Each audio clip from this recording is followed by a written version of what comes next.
That belt is causing the noise. Let's spin it faster.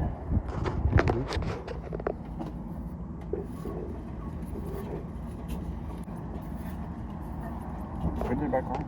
Let's see here. See how the belt is broken now right there? Right there. It's got several cracks just like that.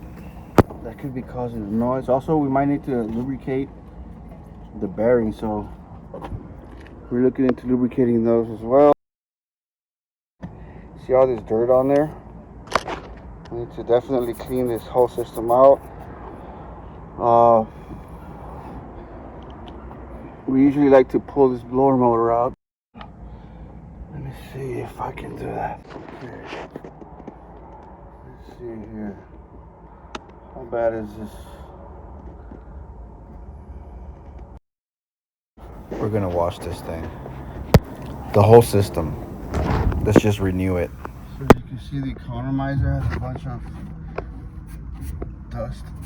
So we can clean that out too. That's the economizer. We're gonna have to remove it and thoroughly clean it. Okay, so these filters are not the right size filters. As you can see, they're not installed properly. So I'm gonna measure from here to here and see what kind of filter you really need. So the right size filter would be a 16. So that's a 16 height. And then the width is actually, let's see here, 50. So yeah, 25 is good. 25 by 20 is not good. This should be a 16. So we'll get the right filters.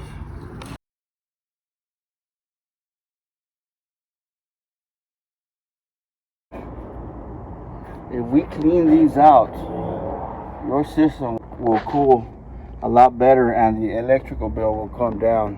I don't know if you can see that, but they need a chemical wash. We also need to clean this drain out right here. Remove it from here and then flush this out, because this is the part that gets clogged.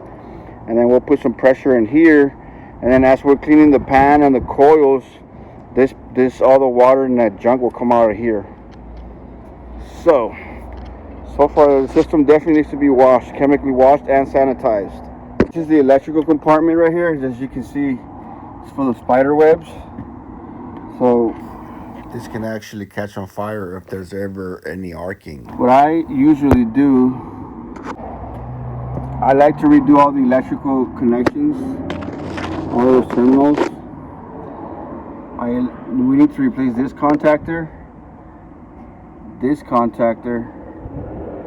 redo the electrical connections here, like just cut and then peel new wire, clean all these wires so that when we're troubleshooting we can actually see what we're looking at. When we're reading the diagram. I can also check the life expectancy of this compressor. I'm going to do that right now because this is the engine of the system. We need a good ground in order to test the windings.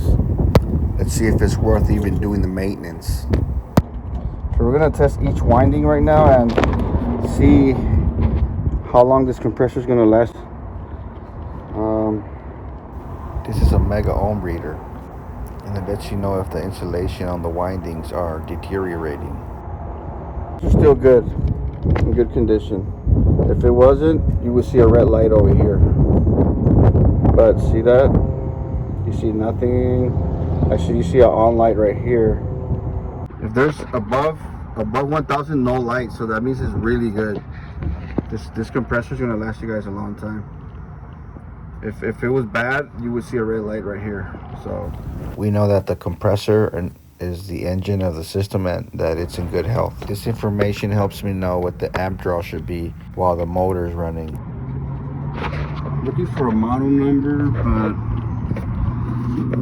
the original one has been weather beaten, so I'm trying to see if this is the model number YSC. Yeah, so that's the model number there. This one is hard to see. But it starts with YSC, so the nameplate is deteriorated, the information's gone, but it looks like I have a model number inside the unit. We have to clean those doors. This is the overall system. Now we're gonna look at the burner compartment. This is the heater section. It's like a lot of corrosion. So this gas valve here, we have to regulate it and see what kind of pressure we're getting. We're supposed to be at, don't know if you can see that right there, 3.2 inches of water column. Right there.